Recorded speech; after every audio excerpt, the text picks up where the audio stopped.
So, est-ce que sur YouTube, c'est bon? On entend le voix. Tu.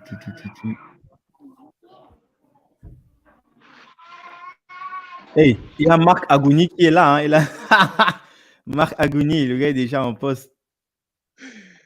Salut Marc. Oh, on va faire un live confinement aussi, hein, lundi avec Marc. Super. On va parler super. smart contract, tokenisation de l'immobilier. Ah oui, Marc prépare un gros événement là en ligne. Ouais, en ligne, il m'a dit ça aussi. On s'est eu Ah ouais, il va bien en parler, c'est costaud. Avec du beau monde. Smart Summit. Ouais, avec des grosses pointures. Il y avait 22, 23, 24 mai. Attention, 10 000 codeurs est dans le coup forcément. Sur Facebook, c'est déjà bon là. Maintenant, sur YouTube aussi, c'est bon. Normalement, on est good. Ça marche. Peut-être on va attendre parce que là, ça s'accélère. Je vois, il y avait 2 personnes, maintenant c'est 12 personnes. Ouais. D'accord. On va faire comme les influenceurs là, tu vois. D'accord. Salut Olivier. Olivier, il est là aussi. Salut. Très content. Olivier, salut Olivier. Je suis content d'être là avec toi. Guy, merci. Un an après, hein? C'est fou, hein? C'est fou. Un an après la première interview.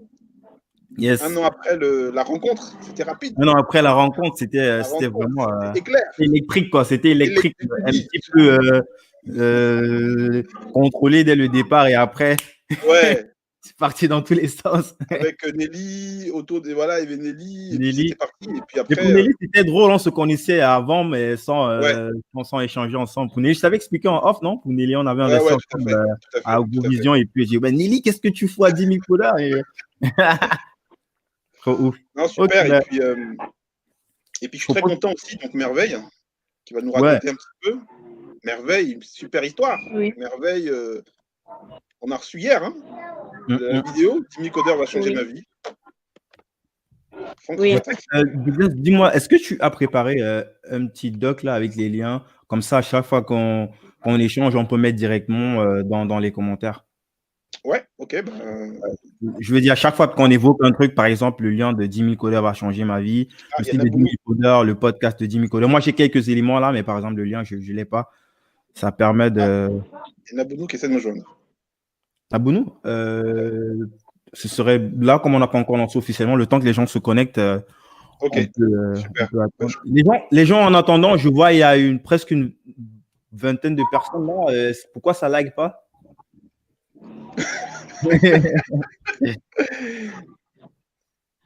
Allô, Nabounou? Alors, Nabounou, dis-moi, on est en live là, on t'attend? Ah oui, parce qu'effectivement. Ah, ah oui, on s'est pas compris. Ok, super. Non, oui, c'est là, on est en live là. On passe à la télé là. On passe à la télé, on passe sur Facebook, on passe sur YouTube. Ça est là. Ça est là. À tout de suite. Elle nous rejoint après, c'est ça? Elle nous rejoint là. Elle me dit qu'elle est déjà sur le lien. Yes. C'est good. Là, les gens comme ça, le temps que les gens ils arrivent progressivement. Donc, c'est vraiment ouf. C'est incroyable. Tu vois, on a fait du chemin depuis, hein, Guy. Hein. Bien sûr. On part vraiment de pas grand. On part non plus pas grand. Du chemin. Et puis maintenant, il y a Merveille, seulement. Merveille, elle est là. Merveille. Merveille, est-ce que j'ai vu que tu refais sur Facebook, tu as arrosé là?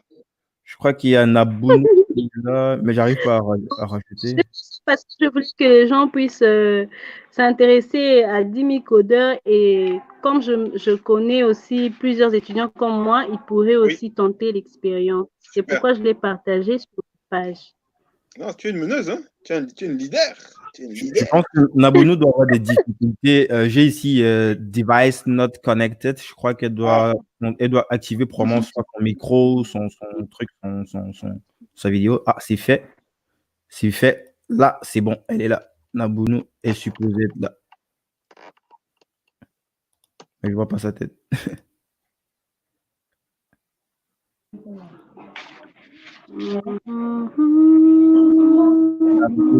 a des problèmes.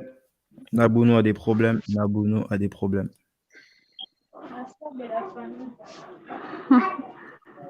Elle est en ligne. Nabuno, est-ce que tu nous entends? Allô? Ah, là, on la voit. Active ta caméra. Faut qu'elle active sa caméra. La caméra est pour qu'on puisse voir sa tête. Je crois qu'elle doit avoir des problèmes, soit de connexion, soit de device, je sais pas trop. Soit son appareil, soit. Parce que c'est très instable. À chaque fois qu'elle sort, il faut que je fasse qu'elle rentre après. Donc. D'accord. Est-ce que tu nous entends, Nabuno?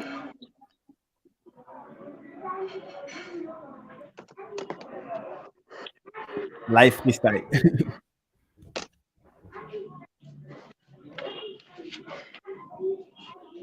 Je crois que Nabuno a des difficultés techniques. Ah.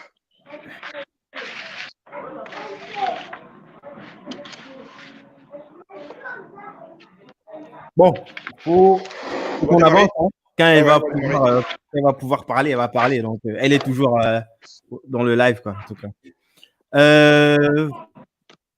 1, 2, 3, c'est parti. Bonjour à tous. Merci de nous avoir rejoints pour ce live confinement avec mon compère Douglas Biondo. Salut Douglas. Salut Guy. Salut Guy. Salut tout le monde. Ce soir, on est aussi avec Nabuno, même si elle a des difficultés techniques, et Merveille Bayana Doba qui va nous raconter plein de choses. On va commencer par la vidéo d'hier. Je vais laisser Douglas présenter tout ça.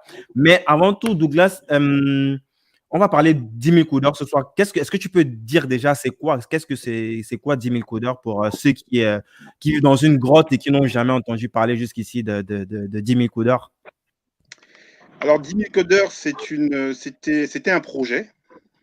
Et aujourd'hui, 10 000 codeurs, c'est une association à but non lucratif qui a pour objectif de faire de l'Afrique le poumon de l'industrie mondiale du numérique, fort de son dividende démographique. Yes. 10 000 codeurs, c'est la volonté de donner aux jeunes du continent des compétences, des savoirs, des savoir-faire, des savoir-être qui vont leur permettre de faire de l'Afrique le poumon de l'industrie mondiale du numérique.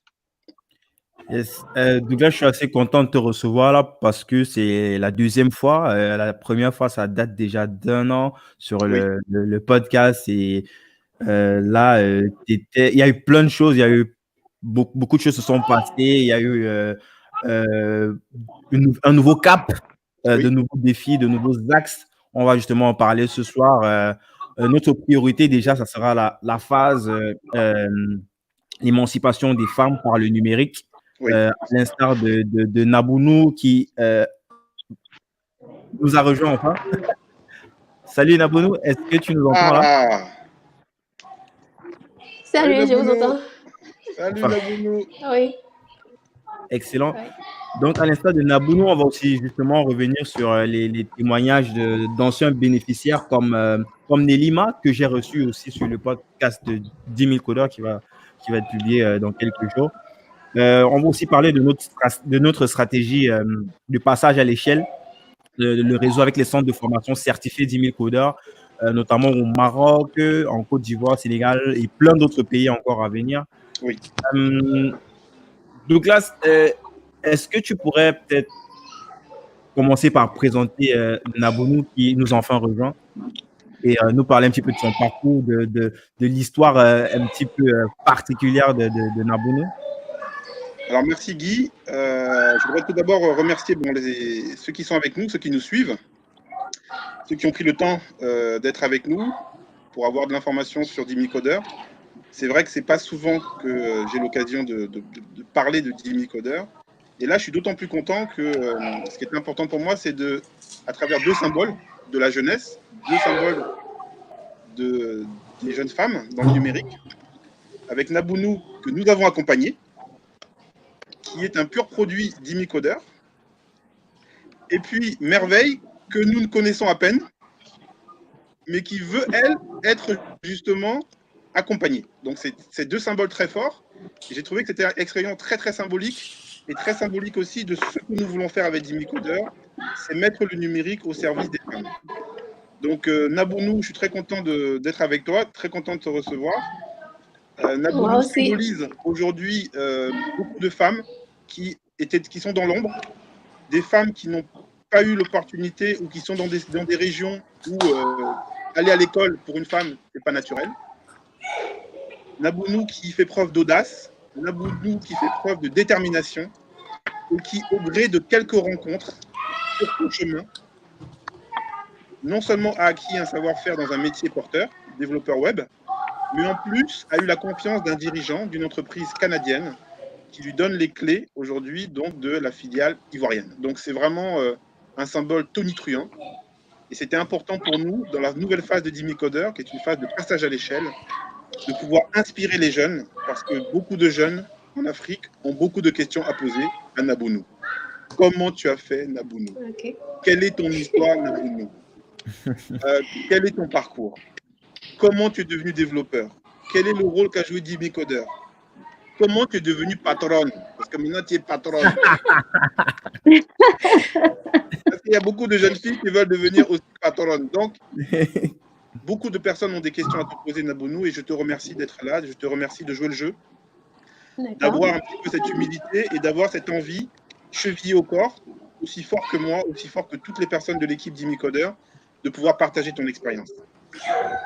Merci à Merveille. Merveille qui est aussi avec nous depuis hier. Je connais de Merveille depuis hier. Elle nous a juste envoyé. Bonsoir à tous. Bonsoir à tout le monde. Salut Merveille. Merveille, c'est assez particulier. Et aujourd'hui, elle est là. Parce que nous, aujourd'hui, on veut valoriser les talents, on veut valoriser les personnes qui sont en très très fort potentiel. Et quand j'ai vu la vidéo de 30 secondes, ouais, tu m'as dit en off. Tu nous partages un petit peu le contenu de cette vidéo, Douglas. Tu m'as dit en off là que tu es tombé sur une vidéo hier et c'était quoi les mots-clés qu'elle a utilisés pour te convaincre de la ramener dans le live ce soir? Bah écoute, dimicoder.com/merveille-bayana. Donc on pourra peut-être regarder la vidéo tout à l'heure. Yes, on va mettre ça en commentaire pour les personnes. Une vidéo de 30 secondes. Effectivement, quand on la voit, c'est vraiment top. Voilà un petit peu pour l'introduction pour nos invités. Alors, Nabounou, est-ce que Oui. on te laisse te présenter? C'est qui Nabounou aujourd'hui? Nabounou, je suis Nabounou Diaby, développeur informatique. Aujourd'hui, co-gérante de l'entreprise canadienne Yulcom Technologies. Yes. Je ne sais pas ce que je pourrais ajouter d'autre. C'est déjà pas mal, non? Et toi, Merveille? Bon, je me présente. Je suis étudiante à l'Université de Kinshasa, ici en RDC. J'ai fait les études mathématiques. Je suis en 3e année. Yes, excellent. Donc, merci beaucoup de nous avoir rejoints, Nabounou et Merveille, justement sur ce thème du numérique et des femmes. Je sais que c'est quelque chose c'est un point qui est très cher à toi, Douglas. Et tu avais justement quelque chose à développer sur ce point ce soir aux différentes personnes qui nous suivent, que ce soit des potentiels jeunes filles qui voudraient rejoindre 10 000 codeurs pour se former, ou des personnes qui sont touchées par ce que l'on fait et qui aimeraient contribuer soit par leur expertise ou par du sponsoring, why not, comme ça peut l'être avec Ecobank qui nous suit en Guinée. Je te laisse donc la parole, Douglas, pour justement développer ce point du numérique et des femmes, de l'employabilité des femmes via le numérique en 2020. Tout à fait. Donc, merci encore, Guy. C'est assez simple aujourd'hui. Tu sais, Guy, que les femmes sont en première ligne sur beaucoup de sujets en termes de victimes. Les femmes sont en première ligne. Les femmes sont victimes souvent d'un problème au niveau des salaires. Les femmes touchent souvent à compétences égales moins que les hommes. Les femmes, on est en plein Covid, les femmes sont en première ligne parce que pour beaucoup, elles doivent cumuler la dimension professionnelle et la dimension familiale. Les femmes sont en première ligne aussi lorsqu'il s'agit justement d'employabilité. Donc aujourd'hui, chez les jeunes en particulier, l'employabilité, le problème du chômage touche plus les femmes. Mais moi, il se trouve que j'ai rencontré dans ma vie des femmes merveilleuses qui ont changé ma vie. Ma mère a changé ma vie. Ma femme est en train de changer ma vie. Elle est là en commentaire, hein, j'ai vu. Ma femme est en train de changer ma vie et des femmes sont en train de changer la trajectoire de Jimmy Coder. Donc, il me paraît important de pouvoir redonner en fait à la femme l'autonomie qu'elle mérite, lui redonner la place qu'elle mérite dans le monde du numérique. On sait la place qu'elle occupe dans nos sociétés africaines, mais dans le monde du numérique, puisque c'est un monde qui intéresse effectivement Jimmy Coder, il nous a paru important de décider que parmi toutes les priorités que nous allons avoir, la femme serait au centre de nos priorités. Les femmes doivent pouvoir bénéficier d'un savoir-faire qui leur permette de devenir autonomes. La trajectoire de Nabounou est une trajectoire exemplaire, mais je veux 10 000 Nabounou. Je veux 10 000 Nabounou et je veux bientôt 10 000 Nabounou par pays dans le continent. Et donc, toute l'infrastructure que nous sommes en train de préparer avec Jimmy Coder, nous allons la mettre d'abord au service des femmes. Et l'événement que nous vivons avec toi, cher Guy, est important puisque c'est le point de départ d'une nouvelle relation avec la jeunesse africaine en général et une nouvelle relation avec les femmes en particulier. Vois-tu, Guy, il y a derrière l'écran une femme qui s'appelle Nour Bouakline, qui est une experte du réseau Jimmy Coder, qui est spécialiste en stratégie de marketing digital et qui dédie en fait bon nombre de ses postes sur la jeunesse africaine. Et Nabounou va aujourd'hui, Nour va aujourd'hui être parmi ces femmes qui vont régulièrement, une fois par trimestre au minimum, peut-être une fois par mois, être comme toi et donner la parole aux femmes qui sont dans Jimmy Coder. Donner la parole aux femmes qui ont terminé Jimmy Coder, qui se sont insérées et qui vont être aujourd'hui pour nous des rôles modèles.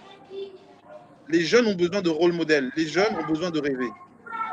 Les jeunes ont besoin de réussir leur vie. Mais ils ont besoin d'avoir des personnes qui leur ressemblent et qui ont fait un bout de chemin et qui leur tendent la main.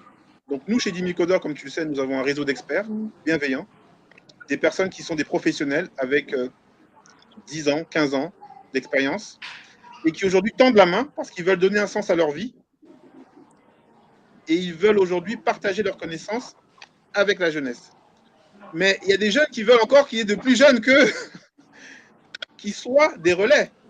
Donc aujourd'hui, pour ceux qui nous regardent, nous avons Nabounou qui a aujourd'hui 25 ans, nous avons Merveille qui a 22 ans.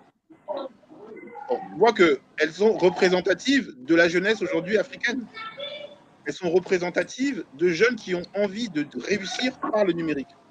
Donc voilà, en quelques mots, ce que je voulais dire. Nous allons, à partir du mois prochain, en commençant par un gros focus sur Nabounou, régulièrement donner la parole aux jeunes femmes qui ont terminé Jimmy Coder, qui se sont insérées, et on va leur poser des questions à travers la jeunesse. Bon, Nabounou, il ne faudra pas avoir peur des questions qui fâchent, hein, parce qu'on va parler des questions sérieuses. Parce que les jeunes qui vont nous écouter attendent des réponses concrètes. Donc, quand on va te demander combien d'argent tu gagnes là-bas, là où tu es, là, comme tu es patron, là, il faudra donner les fourchettes. D'accord ? Il faudra donner les fourchettes. La réussite, c'est aussi une réussite au niveau économique. Donc, beaucoup de gens, Nabounou, vont vouloir savoir combien tu gagnes au niveau des stages que tu as fait, combien tu gagnes au niveau de ton premier emploi. Est-ce que les employeurs que tu as eus sont sérieux? Est-ce qu'ils sont des voyous? Est-ce qu'ils t'ont exploité? Qu'est-ce qu'ils disent en entretien pour que ça réussisse? Etc., etc., etc. Ce sont des échanges de vérité. Parce que les jeunes, aujourd'hui, ont besoin qu'on leur dise la vérité. Ils ont besoin qu'on leur donne un narratif. Il faut qu'on leur dise la réalité. Donc, on va en profiter maintenant à travers les rendez-vous réguliers pour leur parler des métiers du numérique. Les sensibiliser sur les métiers du numérique. Tour à tour, nos experts vont venir pour expliquer qu'est-ce que c'est que le développement, qu'est-ce que c'est que le test, qu'est-ce que c'est que les métiers de l'expérience utilisateur, qu'est-ce que c'est que les métiers qui sont liés aux technologies de la blockchain? Quels sont les métiers qui sont liés à l'intelligence artificielle? Quels sont les programmes qui mènent à ces métiers? Les métiers, les programmes qui mènent à ces métiers, et derrière des témoignages sur la réalité de ces métiers. Je pense que les jeunes ne veulent pas plus que ça. On leur raconte beaucoup d'histoires, on ne les forme pas correctement, on ne les oriente pas correctement, ils sont livrés à eux-mêmes. Certains qui sont entrepreneurs n'ont pas les bases techniques pour pouvoir construire quelque chose eux-mêmes. On leur parle de hackathon jour et nuit. On leur parle d'entrepreneuriat, mais sans les préparer à l'entrepreneuriat, nous allons dire stop. Cyril Owona, qui nous écoute, qui est aujourd'hui chef d'entreprise au Canada, il va être notre porte-voix sur la dimension entrepreneuriat. Et nous invitons tous les jeunes à venir nous rejoindre sur le groupe Facebook 10 000 codeurs. Depuis maintenant quelques semaines, nous commençons à prendre en main ce groupe, parce que pendant de nombreuses années, en fait, nous n'avons pas été assez vigilants. Mais maintenant, nous disons aux jeunes en Afrique, rejoignez-nous, venez nous rejoindre sur le groupe Facebook, venez nous rejoindre sur la chaîne YouTube. Abonnez-vous sur la chaîne YouTube 10 000 codeurs. Rejoignez le groupe Facebook 10 000 codeurs. Nous avons différentes catégories de postes, les entretiens 10 000 codeurs, la certification 10 000 codeurs, la formation 10 000 codeurs, les experts 10 000 codeurs et l'entrepreneuriat, comment devenir entrepreneur. Nous allons avoir régulièrement des anciens qui vont venir témoigner, qui sont accessibles comme Nabounou. Nabounou est modératrice. Hein. Elle est modératrice de Facebook. Donc, vous allez la voir aujourd'hui. Si vous ne la voyez pas, il faut revenir dans le groupe Facebook. Elle est accessible, elle va répondre. Voilà en quelques mots ce que je pouvais dire en termes d'introduction. Guy, en te remerciant encore pour le rôle que tu as joué dans la communication sur 10 000 codeurs. Aujourd'hui, 10 000 codeurs, c'est une armée. Clairement. C'est une armée. Clairement. C'est une armée, tu fais partie de cette armée. Et je t'en remercie. Et nous avons d'autres experts qui sont dans cette armée. Mais ce qui est intéressant, c'est que maintenant, nous avons aussi les anciens de 10 000 codeurs qui sont dans cette armée. Et ça, c'est une nouveauté, Guy, par rapport à l'année dernière. Maintenant, nous avons les anciens, les alumni de 10 000 codeurs qui sont dans cette armée. L'année dernière, certains étaient sortis, mais nous les observions. Là, maintenant, pour certains, ça fait 2 ans qu'ils sont dans le marché du travail. Nous les suivons. Nous récoltons beaucoup d'informations sur leur parcours, sur leur salaire, sur les qualités qu'ils ont pu avoir et qui font la différence dans l'emploi. Et tout ça, nous allons collecter. Et ça va servir à qui? Ça va servir aux institutions internationales à qui nous allons remonter de l'information terrain. Ça va servir aux entreprises qui cherchent à savoir quels sont les profils qu'on forme. Ça va servir aux experts bienveillants du réseau 10 000 codeurs pour savoir à quel moment il faut intervenir et qu'est-ce qu'il faut donner comme conseil. Par exemple, certains aujourd'hui veulent devenir freelance. Voilà. Ils étaient salariés pendant 2 ans. Maintenant, on était salariés, on touche quelque chose, mais bon, là, vraiment, là, on veut devenir à notre compte, on veut devenir freelance. Comment ça se passe? Nous, on veut devenir entrepreneur. Comment ça se passe? Donc voilà, tout au long de la vie, on va accompagner et on est très content que désormais, on puisse compter sur eux maintenant pour transmettre, entre guillemets, la bonne parole. Excellent. Donc là, je voulais que tu me dises un petit peu pour ces jeunes filles qui voudraient se faire former par 10 000 codeurs. Aujourd'hui, c'est quoi le meilleur procédé pour pouvoir bénéficier de la formation 10 000 codeurs? Alors, c'est vrai que c'est une question qui revient souvent et je m'en excuse auprès de ceux à qui nous n'avons pas pu répondre. Tu sais, aujourd'hui, Guy, chaque jour, nous avons des dizaines de jeunes qui nous écrivent et qui nous disent « Je veux devenir comme Nabounou Diaby. Je veux devenir comme Mokhtar Tizé au Cameroun. Je veux devenir comme Kanel Seka. Je veux devenir comme Modou Ndiaye au Sénégal. » Donc, c'est pas facile pour nous. Mais aujourd'hui, à partir du site internet, les choses deviennent plus claires. On communique un peu plus maintenant parce qu'on a un peu plus de recul. On a arrêté cette information sur le terrain. La phase pilote est terminée. On récupère un certain nombre de données. Et maintenant, je voudrais vous dire ceci. Nous considérons chez 10 000 codeurs qu'il y a 3 catégories de jeunes. La première catégorie, ce sont les jeunes qui ne savent pas que le numérique peut changer leur vie professionnellement. À cela, nous voulons faire de la sensibilisation. Nous voulons leur montrer qu'ils sont consommateurs de numérique avec leur smartphone, mais ils peuvent aussi être acteurs du numérique. Donc, il faut sensibiliser. Il faut aller dans les écoles, il faut aller dans les lycées, il faut aller dans les collèges, il faut aller dans les universités pour dire le numérique peut vous faire gagner votre vie. Il y a une deuxième catégorie, ce sont des jeunes qui savent que le numérique peut changer leur vie et qui ont les moyens de pouvoir payer des formations de qualité. À ces personnes-là, nous leur disons, allez dans les centres de formation certifiés Jimmy Coder. Alors, il commence à y en avoir. Je pense par exemple à Obgis, bien sûr, puisque c'est le premier centre de formation certifié Jimmy Coder qui a financé le programme La phase pilote. Il y a aujourd'hui, par exemple, Maltem Academy au Maroc. Maltem au Maroc. Ils ne sont pas qu'au Maroc, non? Pour l'instant, c'est juste au Maroc? Alors, c'est Maltem Academy au Maroc que nous avons certifié. Nous certifions pour des métiers de développeur front-end, d'accord, le métier au niveau de l'agilité, d'accord, et au niveau de l'UX. Donc, nous avons fait. Donc, voilà le message que nous donnons aux jeunes qui vont vouloir vraiment financer une formation de qualité. Nous sommes en train de développer maintenant un réseau, puisque nous commençons à sortir de notre tanière, et nous nous adressons maintenant aux centres de formation du continent pour leur dire, vous pouvez bénéficier de l'expérience de Jimmy Coder, et vous pouvez devenir certifié Jimmy Coder, validation des programmes, validation des formateurs, et certification, suivi des entretiens avec des professionnels. Donc ça, c'est la deuxième catégorie. Si vous avez les moyens, parce que la qualité aujourd'hui a un prix, la qualité a un prix. Et aujourd'hui, pour ceux qui ont les moyens de se payer une formation de qualité avec Jimmy Coder, nous allons vous router vers les centres de formation Jimmy Coder. Troisième catégorie, et c'est la catégorie la plus importante, comme tu le sais, Guy, c'est la catégorie dans laquelle se trouvait Nabounou. C'est aussi la catégorie dans laquelle se trouve Merveille. C'est cette masse de jeunes qui savent que le numérique peut changer leur vie, mais qui n'ont pas les moyens de financer une formation de qualité. Ces jeunes-là, nous leur disons ceci. Donnez-nous envie de vous accompagner. Donnez-nous envie de mettre autour de vous des experts bienveillants.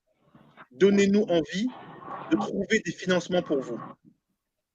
Faites une vidéo de 30 secondes et envoyez-nous cette vidéo en nous disant qui vous êtes, comment vous nous avez rencontrés et qu'est-ce que vous souhaitez faire avec nous, en quoi vous pensez que nous pouvons changer votre vie.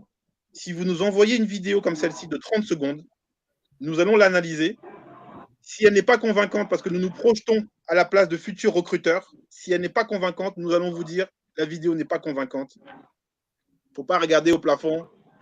Il faut être plus convaincant. Et nous allons vous dire de retravailler. Et si jamais nous sommes convaincus, parce que nous avons aussi l'expérience, nous allons faire comme nous faisons avec Merveille, nous allons vous mettre en lumière au niveau de personnes ou de structures qui vont vouloir financer. Aujourd'hui, Merveille est tête de gondole. Elle est en tête de gondole.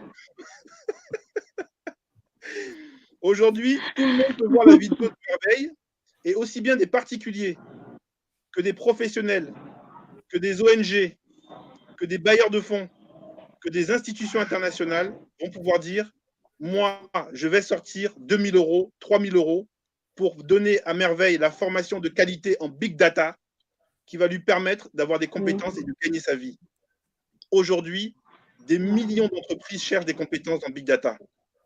Aujourd'hui, des personnes qui voient que Merveille, avec sa vidéo de 30 secondes, a une intelligence émotionnelle, une intelligence sociale, qu'elle a de l'audace, qu'elle a du cran, et que le seul risque, c'est un risque technologique, bah nous, Jimmy Coder, on gomme ce risque technologique puisque nous avons des experts en Big Data qui vont, 1, expliquer quels sont les différents métiers de la Big Data, 2, expliquer quels sont les programmes qui permettent pour ces métiers d'avoir les compétences que toutes les entreprises du monde recherchent.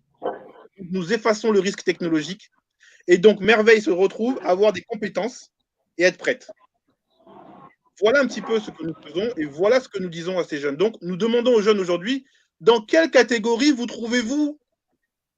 Dans quelle catégorie vous trouvez-vous? Vous êtes dans la première catégorie? Vous êtes dans la deuxième catégorie? Ou est-ce que vous êtes dans la troisième catégorie? Quelle que soit la catégorie, l'avenir de ces jeunes nous intéresse. Et nous allons mettre l'infrastructure petit à petit pour que près d'eux, en physique, loin d'eux, pourquoi pas à distance, ou un mélange des deux, du physique et du distant, ils puissent atteindre les compétences recherchés par les entreprises. Yes.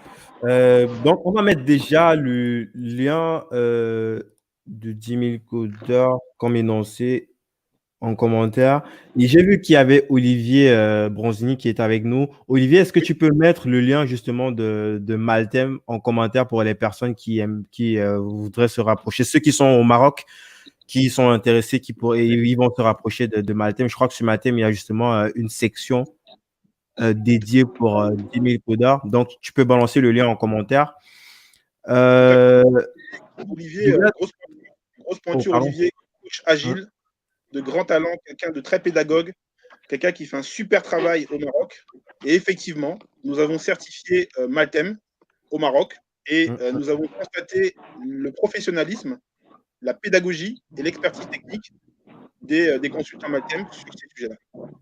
D'ailleurs, il y a une interview avec Olivier Bronzini sur le podcast 10 000 codeurs. N'hésitez pas à aller cliquer ça. On rentre dans le détail. On explique ce que c'est que l'agilité et tout ce qu'on pourrait atteindre grâce à cette compétence qui commence de plus en plus à être mainstream, même si les gens ne sont pas encore forcément experts dessus.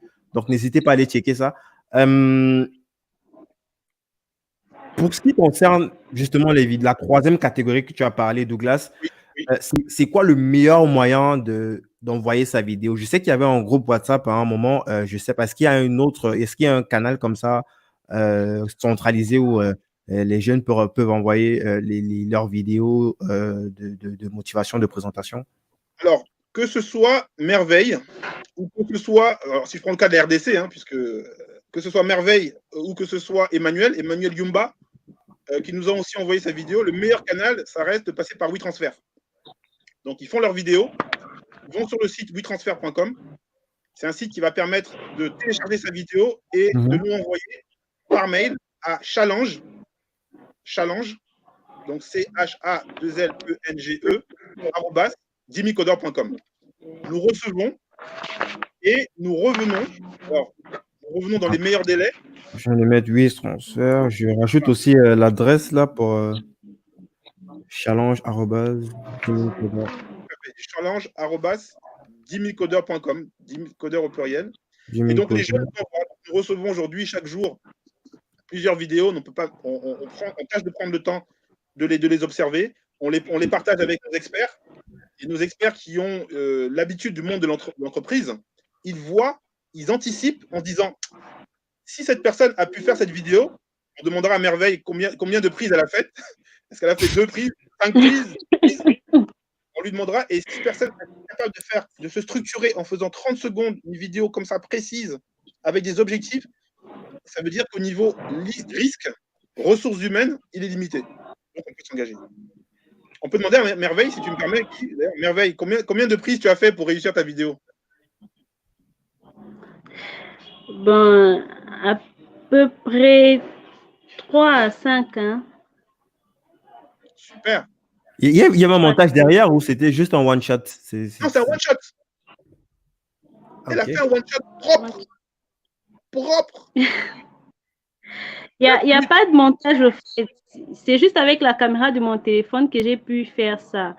Au début, c'était déjà bon, mais des petites erreurs de prononciation, ça me poussait toujours à reprendre pour que ça soit parfait en tout cas. Non, c'était très bien. Fait de mon mieux.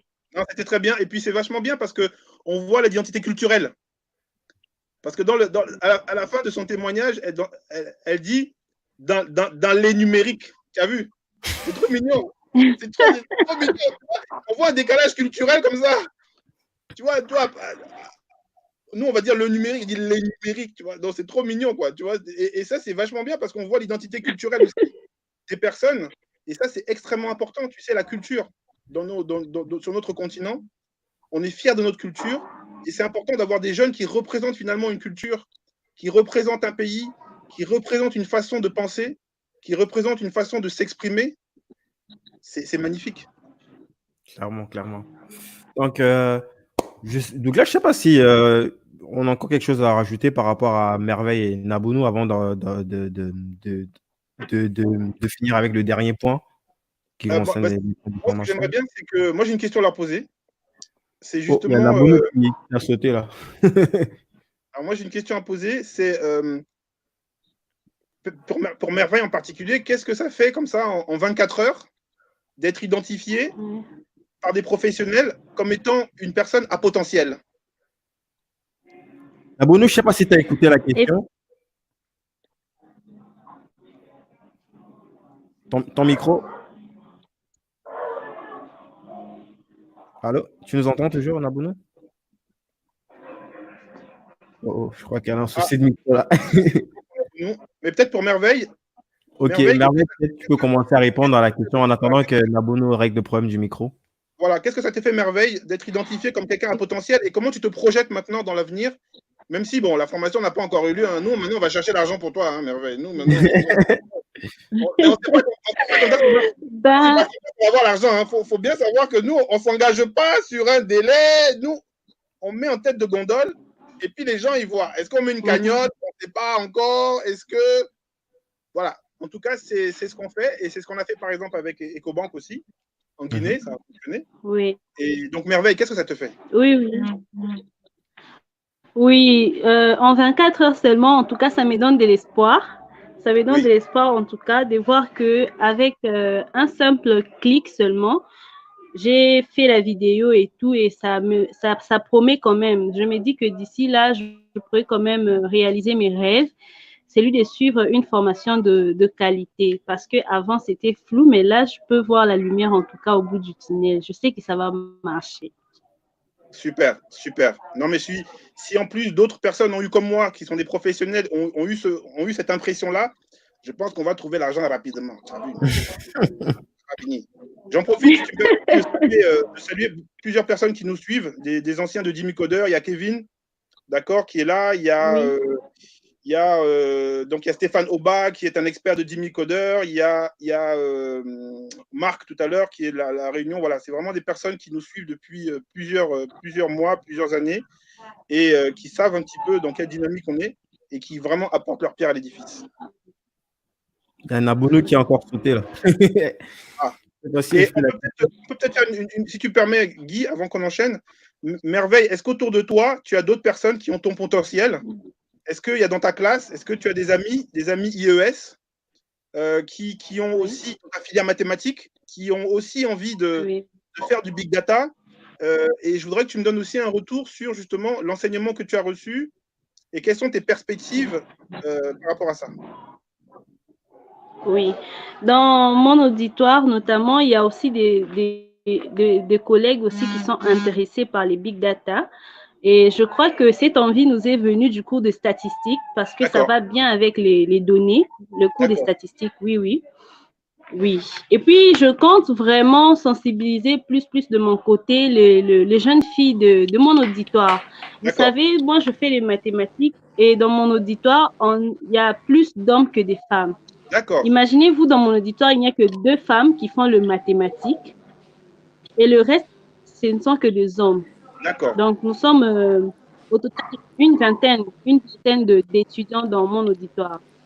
Alors, j'aimerais aussi essayer de sensibiliser les autres qui sont en 2e, en 1re année et qui aimeraient vraiment, si pas pour aller faire la recherche en mathématiques ou bien le mathématique pur, ils peuvent aussi se lancer dans le numérique, essayer d'appliquer les connaissances mathématiques que nous avons eues pendant le cursus universitaire, essayer de l'appliquer dans le numérique pour vraiment être actif dans le milieu professionnel. Super. C'était un peu ça mon idée. Parce qu'on nous a toujours dit le maths, ça marche bien avec des sciences appliquées. Par exemple, les statistiques, l'informatique et tout.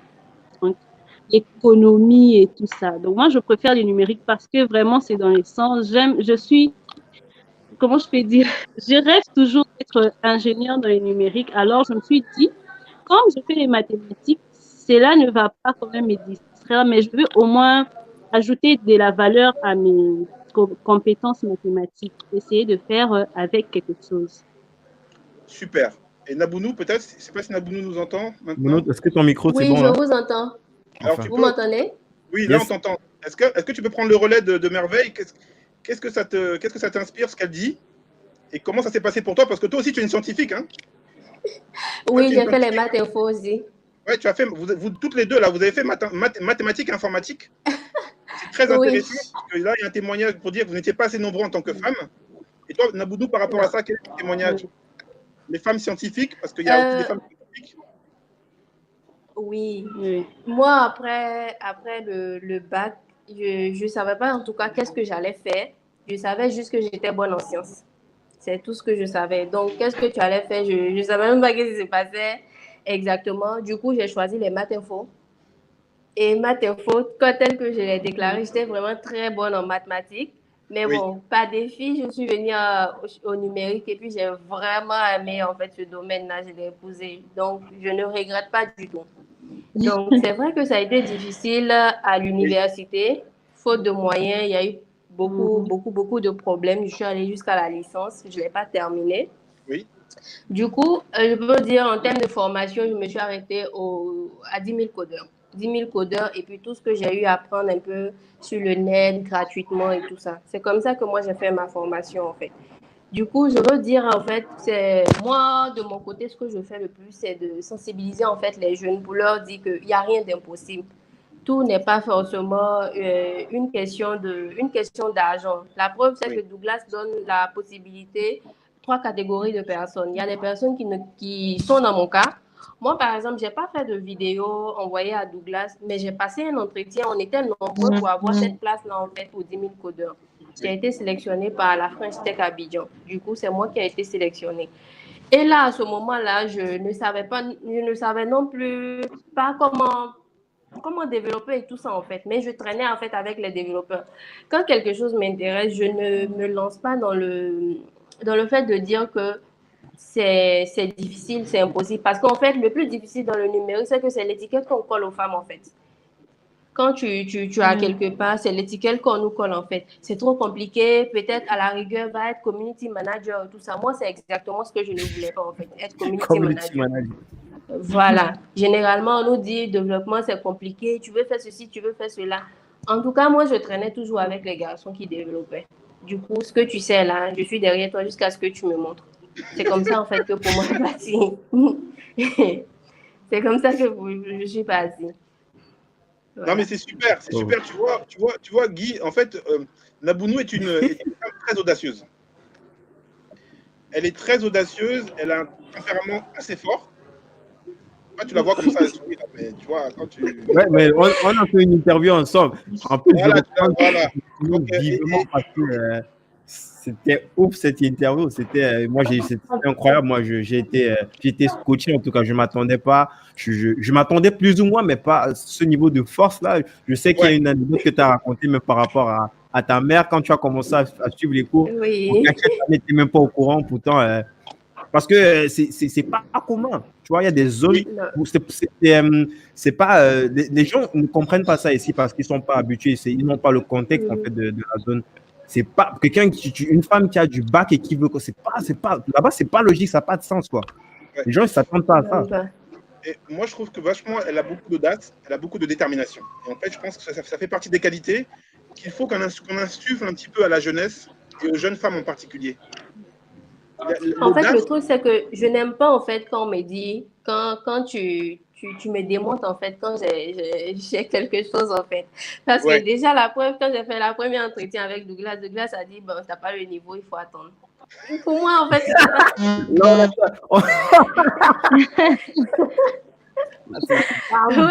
pas... Tu vois?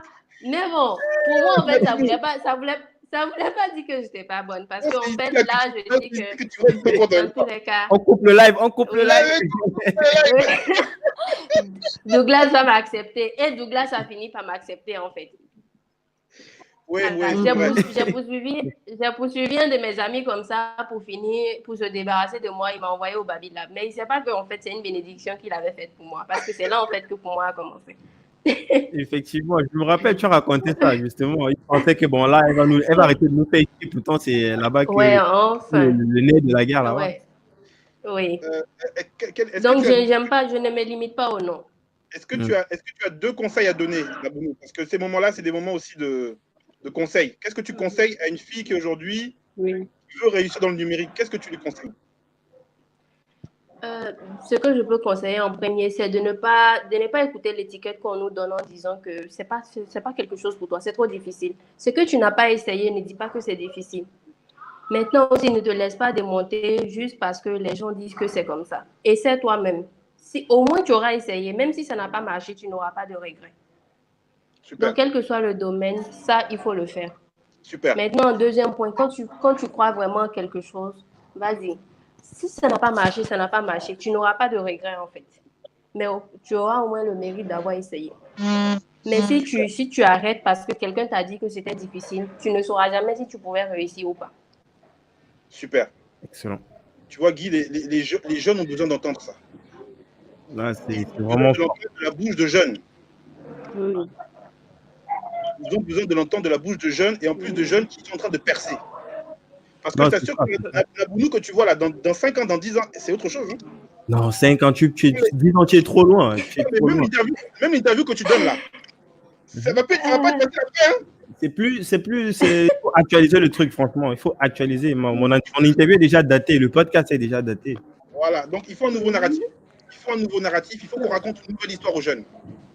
Il faut qu'on leur raconte une histoire dans laquelle ils sont les héros, dans laquelle c'est eux qui réussissent, dans laquelle c'est eux qui sont en lumière, dans laquelle c'est eux qui sont à la page, dans laquelle c'est eux qui font le game.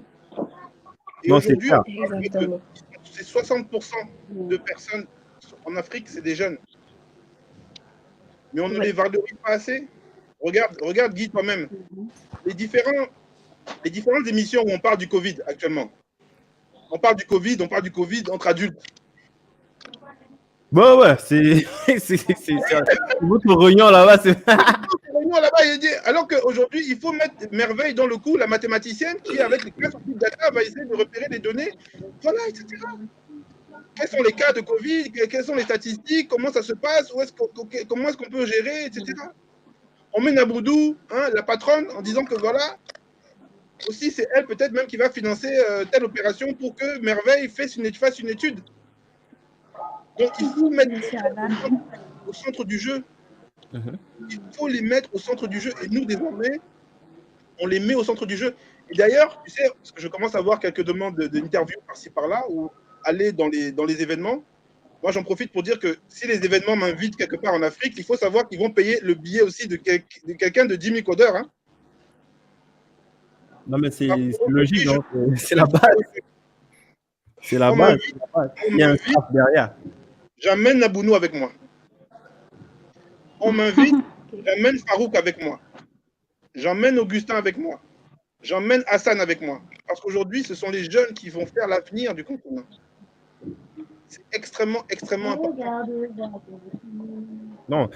De classe, moi, je suis convaincu que nous sommes sur la bonne voie de toutes les façons. Et moi, je pense que, et tu le dis très souvent, on est en train de mettre comme ça des repères. Et c'est ce qu'il manque. Hein, la compétence, c'est beaucoup plus un outil, en fait. Tout commence par le rêve, le repère, regarder, voir quelqu'un d'autre et puis rêver, tu vois. Et puis, ça, tu as réussi à le faire avec tout le staff de 10 000 codeurs pendant la phase pilote. Et forcément, on est sur une phase qui sera beaucoup plus exponentielle. Et moi, je ne me fais pas de souci à ce point-là, à ce niveau-là. Alors, j'ai un scoop à te donner qui va dans le sens de la phase exponentielle. J'ai un scoop à te donner. Tiens-toi bien que pour cette phase exceptionnelle, on va devoir avoir des gens exceptionnels aussi avec nous. Les experts, ce sont des repères. Mais il y a aussi d'autres personnes qui sont des repères. Est-ce que tu connais Elisabeth Moreno? C'est pas la dame de HP là? C'est la patronne de la dame de HP, j'ai entendu parler de. Et j'ai eu son accord pour qu'elle soit la marraine de toute l'opération que nous allons faire au niveau de l'émancipation des femmes avec le numérique dans 10 000 codeurs. Est-ce que tu entends? Parce que Nabounou qui est là, même comme elle est patronne, elle a aussi besoin d'avoir... La grande patronne. Elle est patronne à son niveau, mais tu sais, on est toujours le petit de quelqu'un. Donc même Nabounou qui est patronne, elle aussi, elle a besoin d'avoir le high level. Et Merveille qui est ici, elle a aussi besoin d'avoir le high level. Et aujourd'hui, Elisabeth Moreno, c'est un scoop que je fais ici, dans ton émission, Guy Berthold. Dans ton émission, je donne le scoop. Elisabeth Moreno, patronne de HP Afrique, est la marraine de la priorité numéro 1 de Jimmy Coder, c'est-à-dire l'émancipation des femmes par le numérique. Tu sais, aujourd'hui, les femmes ont besoin, non pas de technologie, parce que la technologie, nous autres qui sommes des professionnels, nous savons que la technologie, finalement, ce n'est pas le plus difficile. Non. La technologie, ce n'est pas le plus difficile. Le plus difficile, c'est l'attitude. Le plus difficile, c'est l'approche. Et il se trouve, c'est le développement personnel, c'est l'intelligence émotionnelle, c'est l'intelligence sociale. Et il se trouve que Elisabeth Moreno, que j'ai eu l'occasion de rencontrer grâce au grand frère Mamadou Diallo de CIO Mag au Togo, lors d'une demi-journée de sensibilisation de la jeunesse togolaise sur les métiers numériques, sur invitation de Madame la ministre de l'économie numérique et des postes du Togo, Elisabeth Moreno a un charisme exceptionnel. Et dans ses objectifs de vie, c'est justement le Woman Empowerment. C'est de donner la place à la femme qu'elle mérite. Et elle encourage les femmes. Et moi, je l'ai vue, elle est vraiment impressionnante. Donc, quand tu as une personne comme ça de qualité, qui a un très haut poste de responsabilité dans une des plus grandes firmes mondiales, qui te dit « Ok, bah nous, on est très, très contents. » Et nous sommes en train de préparer une date par trimestre, minimum. Une date pour laquelle Madame Moreno va être avec nous pendant 1 heure. La prochaine, ce sera avec Nabounou, hein, puisqu'on va faire ça avec Nabounou. Et puis, tout ça, ce sera piloté par la grande sœur Nour Bouaklin, d'accord, tunisienne, qui a parcouru plus de 20 pays en Afrique dans son métier, le marketing digital. Elle est aujourd'hui très, très connue dans ce métier-là en Afrique. Et elle a beaucoup de cœur, elle a beaucoup de professionnalisme, elle a une énergie incroyable et elle distille régulièrement des conseils à la jeunesse. Donc voilà un petit peu, tu vois un peu, c'est ça le high level. Aujourd'hui, nos experts vont prendre la parole, ils vont animer, comme toi. Ils vont prendre la parole, ils vont animer en fait des webinaires, ils vont animer des moments d'échange. Le jongleur, moi aussi un jongleur. L'expert en user experience, expérience utilisateur, il va prendre le micro, Naji, il va prendre le micro et... Ouais, Naji le magicien, c'est comme ça qu'on l'appelle dans le milieu. Voilà, toi-même tu connais. Tu connais ça. Il y a Malik Fall, notre leader sur la partie cybersécurité. Il va animer un webinaire et il va donner la parole à des experts en sécurité pour présenter le métier. Il va nous expliquer quel est le programme qu'il faut pour former une personne compétente dans la cybersécurité. On va lui donner des objectifs. Quels sont les métiers de la cybersécurité? Quels sont les programmes de formation de la cybersécurité? Et bien sûr, on a d'autres métiers qui vont s'exprimer. Nos experts aujourd'hui, ils étaient un peu derrière, mais c'est ça la grande nouveauté, c'est qu'à partir de 2020, nos experts vont être proches des jeunes, vont être plus accessibles.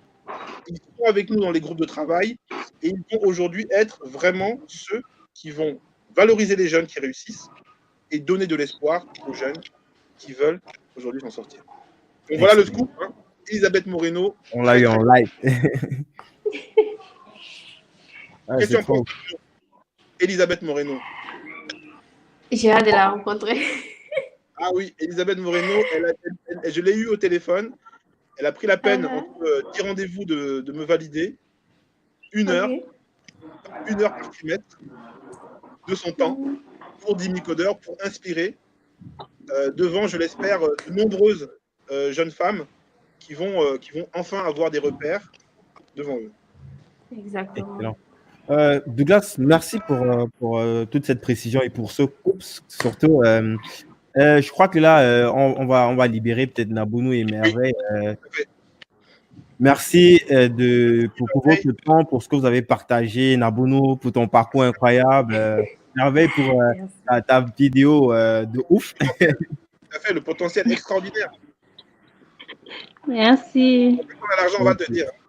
On s'est dit à très vite, les filles. Merveille, je crois qu'on doit faire une interview ensemble sur le podcast 10 000 codeurs. N'hésite pas, on va se prendre en off pour en discuter. Et Nabounou, peut-être il faudra update son interview aussi sur le podcast. Oui. Il y a trop de choses qui sont passées. Nabounou, il y a un an. C'est autre chose. Ok. Merci beaucoup. Merci beaucoup, les filles. Passez une excellente soirée. On se dit à très vite. Bye bye. Nabounou. Merci. Au revoir. Bye.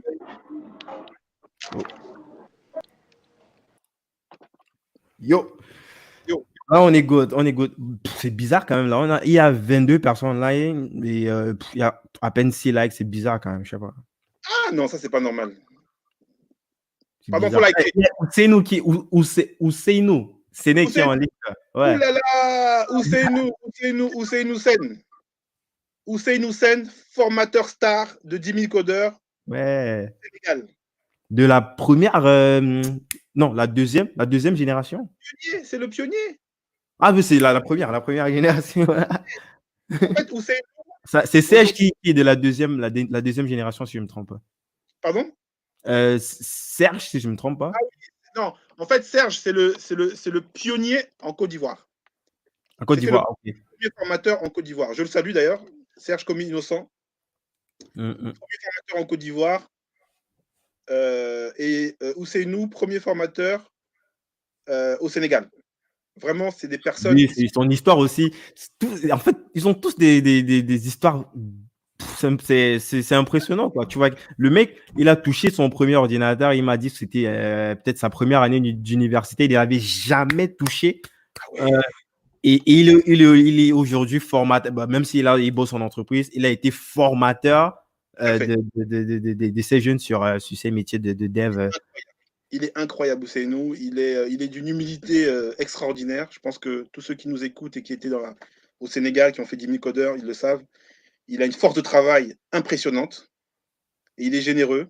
Et vraiment, c'est quelqu'un que... Voilà, là, tu viens de citer les mais il n'y a pas meilleur profil. En fait, il n'y a pas meilleur profil pour expliquer en fait ce blocage. Parce qu'il y a beaucoup, moi j'échange souvent avec certains de ces jeunes-là qui, par rapport à 10 000 codeurs, il y en a beaucoup qui ont des croyances limitantes, qui se disent que développeur, c'est des personnes qui ont bac plus. Tu vois, ils se disent que c'est un truc de magicien, il faut que tu aies le bac. Pourtant, il y a des personnes, c'est pas obligé si tu es, comme tu aimes souvent le dire, si tu es normalement bien constitué.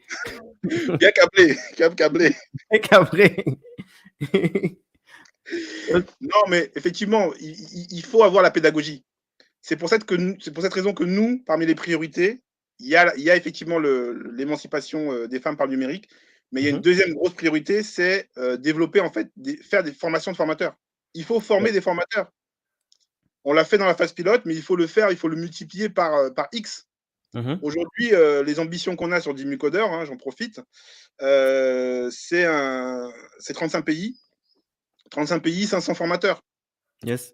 Aujourd'hui, on va appuyer sur le bouton. Aujourd'hui, il faut que tout jeune qui veut se former dans les métiers du numérique avec 10 000 codeurs, il puisse avoir pas loin de lui un grand frère, une grande sœur qui a une compétence et qui sait surtout transmettre cette compétence. C'est un gros souci.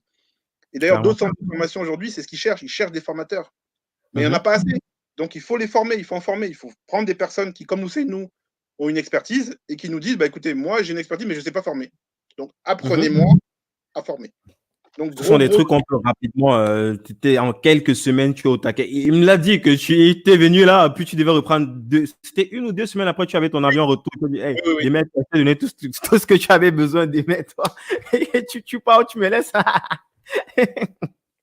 Le gars est dans une salle avec, je crois, il avait au moins une vingtaine de personnes. Il dit, mais une semaine, il accélère, il me laisse pas. Pourtant, ça s'est bien passé après, la preuve. Grosse humilité, grosse flip, forcément. Mais on explique aux jeunes que là, on a un grand frère qui démarre dans la formation. Donc, on leur demandera d'être un peu indulgents. Et eux aussi, ils jouent le jeu, quoi. Il n'y a pas de souci. C'était le cas avec Serge en Côte d'Ivoire. C'était le cas aussi avec, effectivement, Ousseynou et Tamsir Wad aussi, que je salue. Tamsir, ouais. Sénégal, je l'ai eu au téléphone aussi. Voilà, il y a Christian, j'en profite. Christian, un des hommes forts de Pedounia. D'accord, directeur technique de Pedounia, lui aussi, il était formateur 10 000 codeurs au Sénégal. Moi, je pense que c'est clairement un point sur lequel ça peut constituer même une prestation. formateur de formateur. Je vais dire parce que je vais dire même pas seulement pour 10 000 codeurs, parce que de toutes les façons, 10 000 codeurs sera amené à collaborer avec des personnes qui sont dans le même écosystème. Pas forcément parce que ce sont des concurrents, parce que le marché il est tellement vaste, il est tellement grand.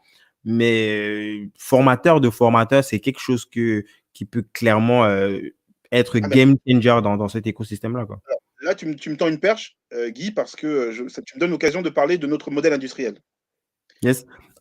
On va en parler, justement. C'est le dernier point qu'on allait évoquer avant de clôturer le live, notamment avec la stratégie des centres de formation. Mais avant, il faut que les gens ils ajoutent les likes, là, sinon on va arrêter le live, franchement. Non, vraiment, non, s'il vous plaît, pardon. Non, mais non, là, on parle du continent, quoi. Je te propose peut-être qu'on check les commentaires, quelques commentaires là, ensuite on évoque le dernier point. J'ai vu un truc qui m'avait intéressant. Il y a quelqu'un qui écrit là. Attends, je partage sur l'écran pour que les gens puissent lire. Moufida Saïd Ahmed, conseiller en orientation et insertion professionnelle auprès des jeunes. Je souhaiterais savoir si 10 000 codeurs peuvent fournir des ressources pour sensibiliser les jeunes au métier du numérique. Douglas, ça c'est une question pour toi.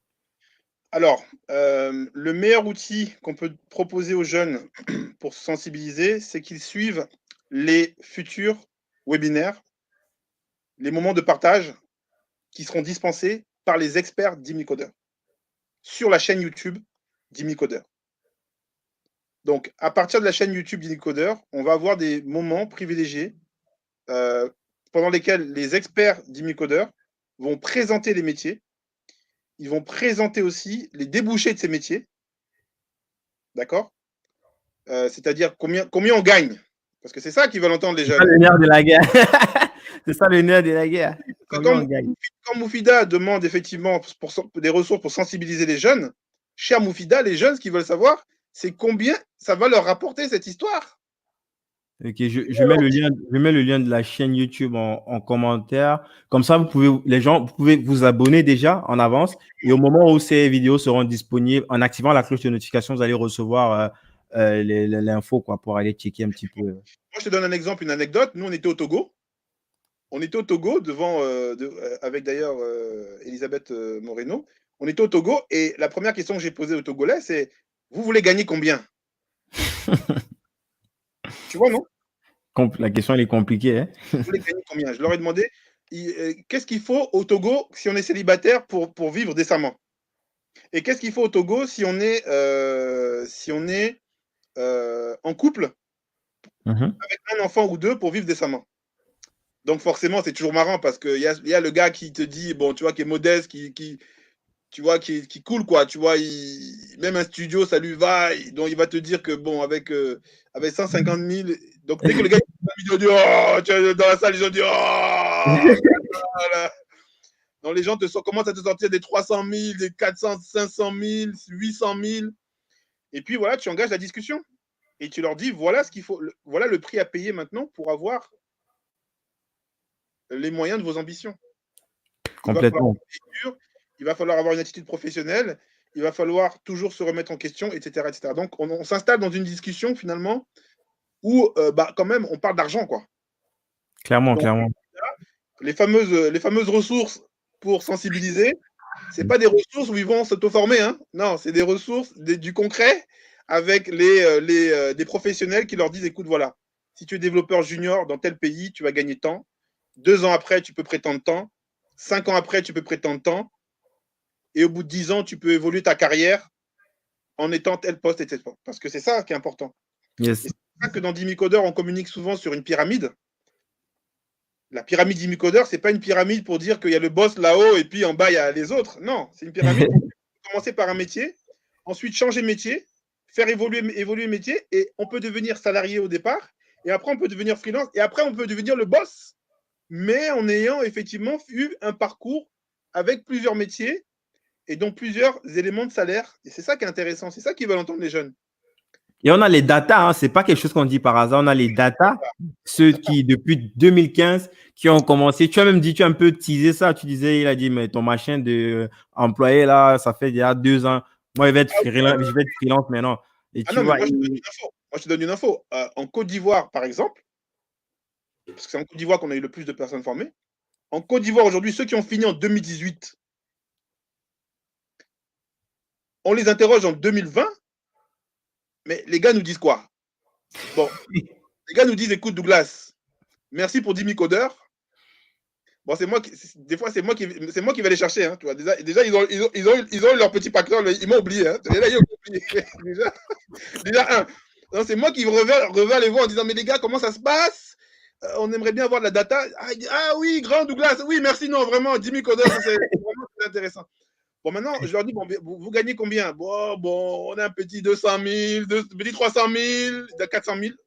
Voilà, ça tourne autour de 300 000, 400 000. 500 000 pour certains. Et puis maintenant, ils me disent aussi, bon, Douglas, tu sais, vraiment là, c'est bien, mais on voit qu'il y a des bonnes missions dehors. Hein. On voit que si on est à notre compte, là, on va bien s'en sortir. Hein. Comment est-ce que, grand frère, tu peux maintenant nous aider? Bon, la formation, maintenant, on a compris, mais maintenant, on voudrait évoluer comme freelance, on voudrait évoluer comme entrepreneur, on a un projet avec des copains, on veut monter quelque chose. Tu vois un peu? Donc, ça évolue. La même logique à chaque fois. Bah, non, oui, ça évolue. Donc, on prend une dernière question, là, ensuite on va évoquer le dernier point. Il y a quelqu'un qui dit puis-je avoir le contact d'10 000 codeurs en Guinée-Conakry et en RCA? Alors, effectivement, pour la Guinée-Conakry, ça va être simple parce que c'est Kadiatou. Kadiatou, ouais. Kadiatou Sego. Donc, cette personne-là peut nous écrire dans le groupe WhatsApp, pas le groupe WhatsApp, le groupe Facebook. Édouard, cher Édouard, rendez-vous sur le groupe Facebook pour avoir plus d'infos et que je fasse la mise en relation avec la patronne de 10 000 codeurs en Guinée. Guinée qui est actuellement le seul pays dans lequel aujourd'hui on a un groupe de 8 personnes qu'on accompagne avec l'aide d'EcoBank. Alors sur la RCA, aujourd'hui, on n'a pas de représentant physique en RCA. D'accord? Donc, physiquement en RCA, on n'a pas de représentant. Donc, j'invite aussi des personnes qui sont dans l'écosystème tech de RCA, qui aimeraient bien représenter, pourquoi pas 10 000 codeurs, de nous contacter. Parce qu'aujourd'hui, on n'a pas de représentant basé physiquement en RCA pour 10 000 codeurs. Voilà. Yes. Edouard, je vais te mettre le lien du groupe en commentaire et aussi pour ceux qui sont potentiellement intéressés.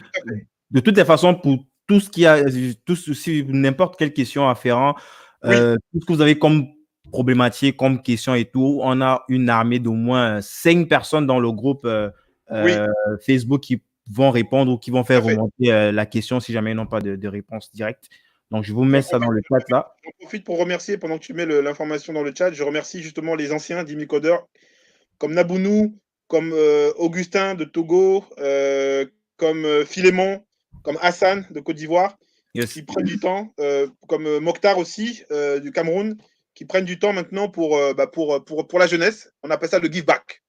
Donc, on leur a donné, et eux aussi maintenant, ils prennent du temps pour répondre aux questions de ceux qui, par exemple, sur Facebook, posent des questions. Alors après, il y a de tout. Hein. Il faut aussi beaucoup de questions, hein, parce que des fois… C'est l'avantage quand même d'avoir ces personnes-là. C'est pour faire le tri, sinon… Bonjour. Ils écrivent bonjour. Il y a quelqu'un? On peut parler à quelqu'un ici? Donc, ils apprennent à répondre poliment. Ils apprennent aussi à répondre et envoyer donc les liens. Mais aujourd'hui, vraiment, ce que je disais tout à l'heure sur les jeunes, les 3 catégories de jeunes, c'est central. Donc, 3 catégories de jeunes. Il faut que les jeunes se positionnent. Mais pour ces 3-là, on a un plan d'action. Yes. Et on est en train de développer maintenant le réseau de centres de formation qui, de façon à proximité, vont pouvoir accompagner. Je ne sais pas si c'est maintenant qu'on peut… Non, c'est maintenant qu'on va commencer le truc. Je te propose de peut-être contextualiser les choses. Parle-nous de la phase pilote brièvement. On était l'année dernière, quand on a fait le point, je crois, on était à peut-être 170. Là, je crois qu'on doit avoir dépassé le cap des 300 qui faisait partie de la phase pilote. Peut-être un rapide bilan sur ce qu'on a obtenu comme résultat, les remarques qui ont été faites et la troisième partie, le déploiement, les conclusions qui ont été tirées, les conclusions qui sont sorties de ce bilan-là et ce vers quoi est-ce qu'on se déploie actuellement via, par exemple, les centres de formation. D'accord. Alors, très concrètement, donc la phase pilote, alors il y a même eu une phase pré-pilote, si je peux me permettre. Ça, c'est Objis, j'imagine. Voilà, c'est-à-dire qu'avant que Dimicoder ne s'appelle Dimicoder, avant que l'association n'existe, l'association a été créée en 2018, il faut savoir. Avant c'était un projet financé par le centre de formation Objis, d'accord, que je dirige depuis 15 ans. Donc aujourd'hui, c'est à partir de 2013, si on veut vraiment aller initialement, c'est en 2013 qu'on a commencé à donner des cours du soir à Brazzaville, d'accord, à 37 personnes. Et c'est après ça qu'on s'est dit, bon voilà, il va falloir maintenant donner un nom au projet. C'est comme ça que Dimicoder est arrivé. Et puis, il y a eu la phase pilote avec 255 personnes au Sénégal, Côte d'Ivoire, Cameroun, qu'on a accompagné. Sur les 255 personnes, il y en a 165 qui sont arrivés au bout, d'accord, de la formation. Et sur les 165, il y en a 125 qui, au bout de 6 à 9 mois, ont été insérés. Donc, stage, CDI, par l'entrepreneuriat. Voilà, donc ça, c'est un petit peu le périmètre. Le périmètre, c'est un seul métier, le métier de développeur. Yes. Ce qu'on appelle développeur full stack. Un programme de formation qui a été créé donc, par le centre de formation Objis, qui correspond aux besoins des entreprises. Donc, toute entreprise qui regarde le programme, il dit, moi, je veux ça. Si vous savez faire ça, là, moi, je veux. Et puis, 3 types de financement. Le financement par Objis, ma société. Le financement aussi par Redtic, la société de Redouane, le vice-président de Dimicoder. Vice-président de Dimicoder. Donc, qui est basé au Maroc. Redtic a financé. Et puis, une petite partie, 5%, financée par les jeunes eux-mêmes. Parce qu'on leur demandait de mettre un petit peu.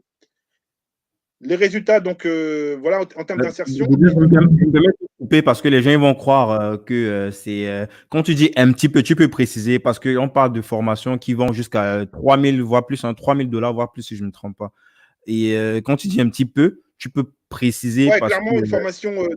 Il y a des gens, je sais que pour la génération qui a donné un petit peu, c'est de l'ordre de peut-être 50 000 francs. Je veux dire, il faut préciser, il y a les gens qui vont croire que là, que tu dis un petit peu, putain, ils ont pris plus de 75, ils ont payé plus de 75%. Il faut préciser. Alors, très précisément, aujourd'hui, former un développeur, ça coûte, en tout cas, nous, comme on le fait, ça coûte autour de 3 000 €. D'accord ? Donc maintenant, on demandait aux jeunes de financer. Par exemple, au Cameroun, le niveau de vie n'est pas le même qu'au Sénégal. Tu vois ? Donc, par exemple, au Cameroun, la durée de la formation c'était 18 mois. D'accord ? Mais on demandait aux jeunes au Cameroun de sortir 20 000 francs CFA. 20 000 francs CFA par mois. Alors qu'au Sénégal, on demandait aux personnes de sortir 40 000 francs CFA par mois. Et pareil pour la Côte d'Ivoire. Au début, c'était même 50 000, mais Objis a encore voulu un peu alléger. Parce que ce sont des sommes qui sont des sommes quand même importantes pour les personnes. Donc, voilà un petit peu. Et aujourd'hui, en fait, on a voulu les suivre. On a voulu les suivre, voir un petit peu ce qu'ils deviennent. Et c'est à partir de là, maintenant, qu'on tire certaines leçons. 75% d'insertion, 76%, ça veut dire qu'il y en a eu 24% qui ont eu des compétences, qui ont terminé le cursus, mais quand même qui n'ont pas eu l'emploi. Donc, on s'est posé la question et on s'est rendu compte qu'il n'y avait pas assez de développement personnel. Justement, toute cette intelligence émotionnelle, cette capacité de parler, de s'exprimer. Un clin d'œil à Brice. Brice Kamgan, ouais. Le spécialiste du parler en public. Parole en public. Le secret du standing ovation, ça, il connaît. Le champion Amérique du Nord du parler en public. Donc, les jeunes, ça s'apprend. Nous, on n'avait pas pris assez de temps. Donc, on a constaté qu'il y avait une lacune là-dessus. On a constaté qu'il y avait seulement 15% de femmes qu'on a accompagnées. Nous, maintenant, on en veut 50%. On a constaté, voilà, on a constaté aussi que gérer une école, c'est difficile, en fait. C'est un métier. Avoir une école, c'est un métier. On a sous-estimé ça. Il faut être rigoureux, il faut surveiller les élèves, ceux qui rentrent, ceux qui sortent. Il faut que quand ils doivent payer, il faut qu'ils payent. Donc tout ça, on s'est rendu compte que... La culture même, parce que c'est pas les étudiants de Côte d'Ivoire, c'est pas les étudiants du Sénégal, c'est pas la même culture. Donc, c'est pas évident. Donc du coup, on s'est dit, si on veut vraiment aller loin, il faut qu'on sache ce qu'on sait faire. Et ce qu'on sait faire, c'est pas la logistique, c'est pas l'intendance. Ce qu'on sait faire, c'est le matériel pédagogique, des cours et des TP béton. Ce qu'on sait faire, c'est des entretiens professionnels pour préparer dans le monde réel. Yes. Et ce qu'on sait faire, c'est transmettre la pédagogie. Donc, on s'est dit, à partir de maintenant, on va se concentrer là-dessus et on va permettre aux écoles qui veulent bénéficier de notre savoir-faire de pouvoir mettre à jour leur programme de formation pour celles qui veulent être sérieuses, hein, parce que tu sais, il y a de tout. Hein. Ouais. Comme partout dans le monde, il y a de tout. Il y a ceux qui s'improvisent, il y a ceux qui ont un bon marketing, mais le contenu est vide. Aujourd'hui, tu le sais, hein, il y a 8 millions chaque année de personnes qui sortent du système scolaire en étant au chômage. Nos éducations sortent des chômeurs. Il y a un 12 problème millions, forcément. voilà, 12 millions de personnes qui. Voilà, donc c'est vraiment 12 millions qui sortent et puis 3 à 4 millions d'emplois seulement disponibles. Donc, il y a un vrai problème de ce côté-là. Donc, on s'est dit, concentrons-nous sur ce qu'on sait faire. Il y a beaucoup d'écoles aujourd'hui qui ont des beaux locaux. Donc, au niveau environnement, c'est bon. Mais la qualité de la formation n'est pas au rendez-vous. Et surtout, j'insiste là-dessus, la formation n'est pas en adéquation avec les attentes de l'entreprise. C'est l'entreprise qui embauche aujourd'hui. Et cette entreprise, elle peut être locale comme elle peut être internationale. Et aujourd'hui, si le jeune a des compétences qui correspondent à l'international, il peut aujourd'hui rester, grâce à l'informatique, il peut rester en fait en Afrique et bosser pour des firmes internationales. Complètement. Donc, c'est ça qu'on veut apporter. Très concrètement, les écoles qui veulent ce savoir-faire-là, dans les différents métiers du numérique, elles vont travailler avec Jimmy Coder. Pourquoi? Parce que nous, chaque année, on va établir une liste de métiers porteurs, recherchés par les entreprises. Et pour chaque métier, on va identifier, grâce à nos experts, les programmes de formation qui mènent à ces métiers. Donc, les centres de formation du continent vont pouvoir venir nous voir en nous disant, écoutez, nous, on veut former sur tel métier, même si nous sommes une école de commerce, on veut créer un département informatique. Même si nous sommes une école en informatique, on veut améliorer et mettre à jour nos programmes parce qu'on veut la qualité et on veut pouvoir publier des chiffres. Et on veut pouvoir faire comme vous, Jimmy Coder, les interviewer au bout de 1 an, au bout de 2 ans, au bout de 3 ans pour qu'ils inspirent notre prochaine génération, nos prochaines cohortes. Ça, aujourd'hui, c'est possible à travers Jimmy Coder. Donc, nous allons devenir naturellement, c'est ce que je souhaite, un repère au niveau quels sont les programmes de formation qui mènent aux emplois du marché. Et quels sont les centres de formation qui mènent à ces emplois. Pourquoi? Parce qu'ils ont été certifiés par Jimmy Coder. Donc, c'est un positionnement qu'on a. On pense que c'est un positionnement qui peut permettre d'apporter de la qualité. On pense qu'il y a des centres de formation qui vont, et ça a commencé, qui viennent nous voir en nous disant, nous, on voudrait être référencé Jimmy Coder, on voudrait, comme Maltem Academy aujourd'hui, voilà, ils sont référencés. Donc, les jeunes qui sont au Maroc, on leur propose d'aller voir Maltem Academy, par exemple. Donc, il y a d'autres centres de formation avec lesquels nous sommes en train de travailler, que nous allons certifier. Ça veut dire quoi? Ça veut dire que nous, on s'engage en disant, si vous allez chez eux, vos jeunes, on va les suivre, on va leur donner du contenu qui correspond aux besoins des entreprises, et une fois par mois, on va nous, Jimmy Coder, avec un expert, donc qui n'est même pas connu du centre de formation, on va nous vérifier que mois après mois, les compétences correspondent. Et ça, par exemple, ça va rassurer les entreprises. Prenons le cas de Merveille. Merveille, ça fait 24 heures qu'elle a mis sa vidéo. Imaginons qu'on trouve une entreprise qui veut s'investir en RDC. Elle va chercher des ressources humaines en RDC. Mais ils ne connaissent pas RDC. Donc, qu'est-ce qu'elle va faire? Elle va venir nous voir et elle va mettre de l'argent sur Merveille. Clairement, parce qu'elle a le cachet, quoi. Elle a le cachet Jimmy Coder.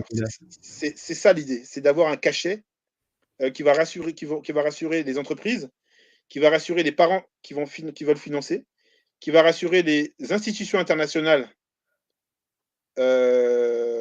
qui vont aussi peut-être financer des formations. Donc, toute structure qui va vouloir investir dans l'éducation, dans la formation, l'idée que, en passant par Jimmy Coder, elle va avoir un gage de qualité. Voilà un petit peu le secret, entre guillemets, du passage et le pari qui est le nôtre pour le passage industriel, pour le passage de 300 à 10 000. Excellent. De 300 à 10 000 entre 2020 et 2025. Et pour après, à partir de 2025, avoir maintenant 10 000 par pays. Voilà un petit peu, donner des idées à ceux qui nous écoutent, la marge et comment on compte y arriver. Excellent, Douglas. Peut-être avant qu'on ne se sépare, j'aimerais qu'on évoque encore 2 ou 3 points, Oui. notamment les nouveaux métiers qui sont rentrés dans 10 000, parce que là, c'est vrai qu'on a beaucoup parlé de dev, de data sciences, mais il y a plein d'autres métiers qui sont rentrés. Tu as parlé brièvement de cybersécurité. Il y a aussi du test, du marketing digital via notre lead Nour Boaklin, ou d'autres segments comme des UX. Alors, il y a l'UX, l'expérience utilisateur, très important. Et puis, il y a le spatial. Le spatial avec Ifriki, que j'ai aussi reçu. Que j'ai reçu sur les deux. Non, sur un seul podcast, sur Débrouillard. Voilà. Et tu peux me nous dire, c'est quoi la stratégie est-ce que l'idée, c'est de potentiellement attirer la curiosité des jeunes aussi sur cette typologie de métier-là? Si oui, de les accompagner ou de passer aussi par justement les centres de formation qui seront certifiés 10 000 codeurs via nos experts calés sur ces domaines-là, quoi. Alors, je voudrais insister sur un point, Guy. Nous, on n'est pas là pour attirer l'attention des jeunes. Non, non. Nous, on est là pour changer la vie des jeunes parce qu'ils vont gagner de l'argent. Il faut bien qu'on attire l'attention. Non, il ne faut pas tout mélanger. Les jeunes, aujourd'hui, ils veulent gagner de l'argent. Ils sont comme toi et moi. Hein. Donc, nous, ce qu'on leur dit simplement, c'est voilà les métiers où vous allez gagner de l'argent. C'est tout. Et que ces métiers-là, on va vous accompagner sur ces métiers. C'est tout. Ne nous trompons pas. Nous, on n'est pas là pour attirer la curiosité. Non, c'est pas ça. Il faut changer le narratif. Il faut changer le narratif. Les jeunes veulent gagner de l'argent. Merveille, là. Tu crois qu'elle a pris le temps de faire la vidéo de 30 secondes, 10 000 codeurs échangés, c'est pour moi? Non, parce qu'elle veut gagner de l'argent. Elle veut gagner de l'argent dans les big data. Elle veut associer le fait de gagner de l'argent et de faire un métier passion. C'est ça qu'elle veut. Parce qu'aujourd'hui, les jeunes, qu'est-ce qu'ils font? Ils sont dans des emplois précaires ou du sous-emploi. C'est ça la réalité. C'est qu'ils font des petits boulots et ils cumulent les petits boulots qui ne les intéressent pas pour avoir un peu d'argent. Nous, qu'est-ce qu'on leur dit? On leur dit, vous allez pouvoir gagner de l'argent dans un métier porteur et c'est un métier qui est digne, que vous allez avoir en fait un salaire digne, vous allez être reconnu, vous allez être respecté. Oh! Une pierre deux coups. Mais c'est extraordinaire. Et on leur dit, et après on va travailler avec les institutions, on va travailler avec les États, parce que les États sont à la ramasse. On va dire aux États, écoutez, il faut retravailler l'orientation. Il faut retravailler. Pourquoi est-ce que les facs de droit sont aussi pleines? Pourquoi? Pourquoi les facs d'histoire sont aussi pleines? Pourquoi? Pas qu'on n'a pas quelque chose contre les facs d'histoire. Mais pas qu'on a quelque chose contre les facs d'histoire. Moi, je vais te parler de Alassane Sanogo. Alassane Sanogo, il est au Mali. Il nous a envoyé sa vidéo. 10 000 codeurs va changer ma vie. Alassane Sanogo, il est géomaticien. Alassane Sanogo, aujourd'hui, il attend qu'on trouve une bourse. Quand tu écoutes sa vidéo, mais tu sens que le gars a un potentiel terrible. Donc, nous, c'est ça qu'on dit. Hein. Je me permettais de rectifier un peu. Parce qu'on n'est pas là pour attirer la curiosité. Non, c'est pas ça. Nous, on est là pour dire aux jeunes, fais-nous une vidéo de 30 secondes impactante et nous allons t'apprendre un métier qui est demandé par les entreprises comme ça. C'est ça le sujet. Les entreprises, aujourd'hui, elles ont des besoins. On parle de transformation digitale. Toi-même, tu sais, Guy. Complètement. On parle de transformation on est en plein dedans. On est en plein dedans. On parle de 4e révolution industrielle. On parle de big data, on parle de Internet des objets, mais tout ça, les jeunes. Tout ça, là, si tu leur dis qu'à la fin du mois, ils vont avoir 300, 400 000, 500 000, 1 million, mais le big data, ça va être petit pour eux. L'Internet des objets, ça va être facile pour eux parce qu'ils sont encadrés. Ils ne sont pas plus bêtes que les autres. Simplement, on leur dit des gros mots techniques, mais on ne leur dit pas à quelle réalité ça correspondrait dans leur vie. Donc nous, c'est ça qu'on leur propose. On leur propose un nouveau narratif en disant arrêtez de vous plaindre. C'est vrai, certains États ont failli, c'est vrai, mais il y a aujourd'hui des ministres comme la ministre, Madame la ministre du Bénin, Madame la ministre du Togo, d'accord, Madame la ministre du Burkina Faso, encore des femmes, d'accord, moderne, hyper moderne, des femmes qui sont honorables, des femmes qui sont ministres aujourd'hui et qui disent voilà, je veux contribuer à la croissance économique de mon pays à travers l'innovation, à travers l'intelligence, la connaissance. Mais c'est extraordinaire. Moi, c'est la ministre du Togo qui avait financé à travers CIO Mag un déplacement de 10 000 codeurs pour parler à la jeunesse togolaise. C'est extraordinaire. Donc aujourd'hui, qu'est-ce qu'on leur dit à ces jeunes? On leur dit ils peuvent gagner de l'argent. Et quand tu parlais des différents métiers, et je te remercie, c'est bien de comprendre que c'est vrai, ça s'appelle 10 000 codeurs. Donc on dit 10 000 codeurs, on se dit c'est le codage, c'est le développement d'applications. Ce sont les geeks avec des lunettes comme ça là. On a fait ça parce que déjà c'était moi mon métier, et donc j'ai voulu transmettre, j'ai voulu donner du sens et transmettre. Mais aujourd'hui, je sais pertinemment qu'il n'y a pas que ce métier-là. Ou que ce métier-là a besoin de d'autres métiers pour pouvoir mieux se déployer. Notamment, tu as parlé de prise de parole, de cette compétence à vendre sa compétence. Exactement. Je donne un clin d'œil à Daniel Fomene du Cameroun, ou bien à Fabrice Yopa, expert qui vient d'intégrer, qui est spécialiste en PHP. Moi, je suis spécialiste par exemple en Java. Lui, il est spécialiste en PHP. Il y a une communauté PHP qui est extraordinaire. Et il y a des métiers comme des frameworks comme Laravel, d'accord, qui marchent très fort.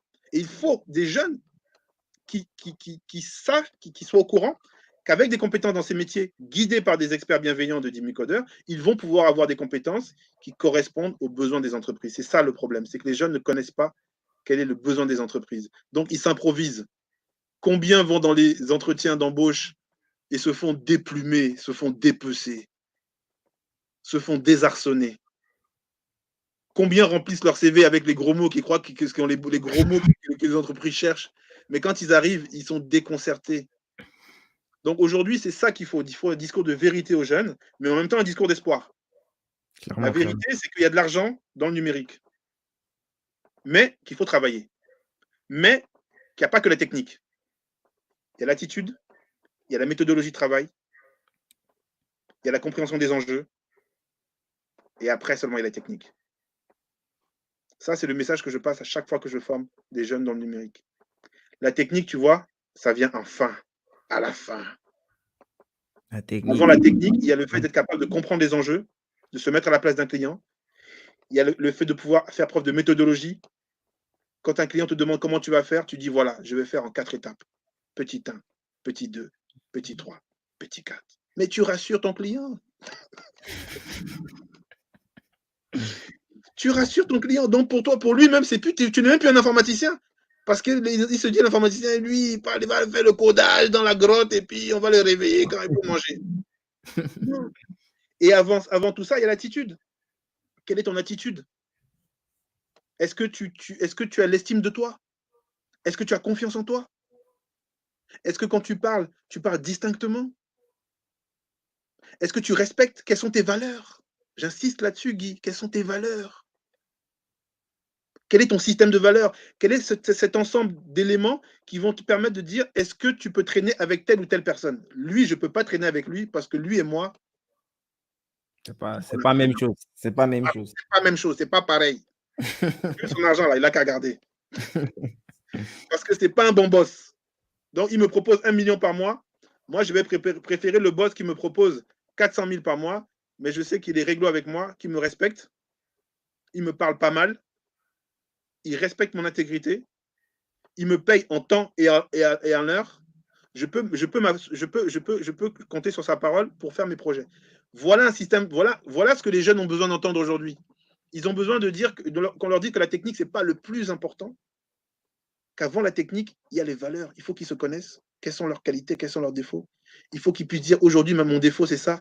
Mais je vous assure, je vais travailler pour limiter ce défaut-là. Je sais que je ne suis pas quelqu'un qui est ponctuel. Mais je me fixe comme objectif, dans 6 mois, je serai plus ponctuel. Je sais que j'ai trop tendance, quand je suis devant quelqu'un, à parler technique, alors que lui, ce qu'il veut, c'est que je lui dise que j'ai compris son besoin. Il faut que j'apprenne à bien parler. Voilà les choses qu'on doit apprendre aux jeunes. La technique, ça s'apprend, mais ce n'est pas le plus compliqué, d'autant plus que ça change tout le temps. Donc celui qui dit qu'il est trop fort en technique, là, ouais, si c'est update pas, il est mort. C'est compliqué. Donc voilà un petit peu les points qui me paraissent importants, et c'est sur ça qu'on va travailler dans les mois qui viennent. C'est ce qu'on va apporter en plus de la technique, c'est connaître les métiers qui fonctionnent, les métiers qui payent. Je prenais l'exemple dernièrement dans une autre interview de KPMG. KPMG, ils ont investi 5 milliards d'euros, Guy. KPMG, avant, c'était des comptables. Ça veut dire, avant, il fait comptabilité. Maintenant, KPMG, il fait des systèmes, il fait la transformation digitale. Est-ce que lui-même s'est transformé d'abord? C'est dit que KPMG, aujourd'hui, il fait la transformation digitale. C'est dit que tout le monde fait la transformation digitale aujourd'hui. Mais ils ont mis 5 milliards sur la table, Guy. Ils ont mis 5 milliards d'euros sur la table. Ouais, ça, c'est parce qu'ils ont compris. C'est pas, et même si ce n'est pas encore le cas, même s'ils ne sont pas transformés, le simple fait d'avoir compris ça et d'être prêt à investir ce qu'il faut pour cela, ils vont complètement dégager tous les acteurs qui sont dessus, mais qui n'ont pas creusé suffisamment le sujet, quoi. Et tu sais, ce qui m'intéresse, c'est que dans ces 5 milliards-là, il y a des milliards pour la jeunesse africaine. C'est ça qui m'intéresse. Ah, mais tu n'as pas dit ça. Comment tu caches les secrets? C'est ça qu'on veut dire aux jeunes, c'est qu'il y a de l'argent dans ce système-là parce que KPMG ne va pas se transformer digitalement seul. KPMG, ils ont des gros clients aussi en Afrique. Mais ils vont avoir besoin d'avoir des jeunes, des talents en Afrique pour pouvoir accompagner leurs clients. Clairement, clairement. KPMG aujourd'hui, ils vont accompagner de plus en plus de grosses startups, mais ils vont accompagner comment? Il faut qu'ils aient à côté des informaticiens. Il faut c'est-à-dire les jeunes. Des informaticiens qui sont capables d'écouter ce que c'est qu'un besoin client. Ils sont capables de s'asseoir devant un client et dire, client, je vous écoute, parlez, je note. Et quand le client a fini, je vous envoie un document, cher client, vous allez me confirmer que ce que j'ai écrit là-bas, là, c'est bien ça que vous voulez. Parce que le tarif que je vais vous sortir là, c'est pour répondre à ça. C'est pas pour répondre à côté. Mais il faut vous préparer, hein, parce que le tarif là, c'est un tarif d'expert. Voilà ce que des types de profils. Donc, toutes les entreprises aujourd'hui vont s'intéresser à l'Afrique. Yes. Aussi parce que il y a beaucoup de jeunes en Afrique, de plus en plus. Hein. Non, clairement. Et que ces jeunes-là, le problème, c'est que les entreprises ne les connaissent pas. Donc, nous, en fait, on va permettre aux entreprises de connaître ces jeunes-là et d'avoir confiance en ces jeunes-là. Ouais, tiers de confiance. Je suis sûr qu'il y a beaucoup d'entreprises qui vont en Afrique, mais c'est à marche forcée. Mais ils n'ont pas confiance aujourd'hui à la jeunesse. Ils n'ont pas confiance aux jeunes africains. Ils y vont parce qu'il faut y aller, parce que quand ils demandent le tarif, quand ils demandent le salaire à un jeune ici, moi je suis à Lyon, hein. Donc les gars deviennent dingues. Ils disent mais petit, toi, tu viens de sortir de l'école, tu veux me tuer déjà. Donc qu'est-ce qu'ils font? Ils descendent, ils vont au Maghreb, ils vont en Afrique subsaharienne. Mais nous, en Afrique subsaharienne et au Maghreb, il faut qu'on se prépare à recevoir ces genres de besoins. Mais il faut qu'on leur dise qu'attention, nous aussi, on a un prix. Nous aussi, on a des compétences, mais ne vous inquiétez pas. On va d'abord vous écouter sur vos besoins. On va s'asseoir. On va écrire un document en français propre qui met en évidence ce que vous voulez. Et on va vous montrer qu'en équipe, on est capable de produire ce que vous désirez. Et ça, aujourd'hui, ça reste. Et nous, Dimi Codeur, on veut être justement une caisse de résonance pour la jeunesse africaine, pour aussi qu'elle envoie un signal aux autres en disant, écoutez, nous, on est prêts. Hein. Nous, on est prêts. Et en plus, on parle français et anglais. On n'a pas le décalage horaire avec l'Inde, parce que d'habitude, vous allez en Inde, mais nous, on est là, on est avec vous. Culturellement, on se retrouve. Parce que quand même colonie, là, nous, on est avec vous. 400 ans de colonisation. Nous, on est là, on se connaît, donc il n'y a pas de problème, on sait faire. On a les mêmes grands-pères. Voilà, donc ça remonte, on a des dossiers là-bas et tout, mais là, c'est le business. Là, c'est le business, on va parler business. Donc, c'est ça qu'on veut apprendre aux jeunes. On veut leur apprendre à parler business, à avoir des compétences qui correspondent à des besoins. Aujourd'hui, il y a des besoins qui sont énormes et il n'y a pas les compétences et au contraire, il y a le chômage. Donc, on va assembler les deux dans une culture, j'insiste, dans une culture de grands frères, une culture Ubuntu. La culture Ubuntu. Tu sais que j'ai écouté cet après-midi, il y avait une conférence, il y avait un grand événement à l'UNESCO sur comment préparer l'Afrique de l'après-Covid. L'après-Covid? L'après-Covid, après la pandémie, ils sont déjà après le Covid. Et bien sûr, ils sont dans la prospective. Et c'est revenu souvent cette histoire d'Ubuntu. Tu sais, l'Ubuntu. En fait, moi, aujourd'hui, Douglas, j'ai 43 ans, mais ma vie dépend aussi de la vie de Nabounou. Ma vie dépend de la vie de Merveille. C'est quand elle sera heureuse que je serai heureux. La vie des experts dépend de la vie des jeunes. La vie des jeunes dépend de la vie des experts. La vie des États dépend de la vie des jeunes. La vie des jeunes dépend de ce que l'État fait. La vie des entreprises dépend des jeunes, la vie des jeunes dépend des entreprises. En réalité, nous avons tous besoin les uns des autres. Et c'est ce que nous autres, malheureusement, on n'a pas souvent compris. On croit souvent qu'on est arrivé. C'est pour ça que certains de nos grands frères ou de nos grandes sœurs ont failli. Ils ont failli parce qu'ils ont pensé que quand ils sont arrivés à un certain niveau, ils ne regardent plus derrière. Nous, chez Jimmy Coder, on a décidé de ne plus faire ça. On a décidé que même si on a un niveau, effectivement, entre guillemets, qui vaut ce qu'il vaut, on a besoin... Seigneur, le Seigneur. Même si on est des seniors, il faut qu'on regarde derrière nous. Il ne faut pas qu'on laisse les jeunes sur le bas-côté de la route. Et c'est ce changement de mentalité qui est, je pense, aussi caractéristique de nos générations, Guy Berthold.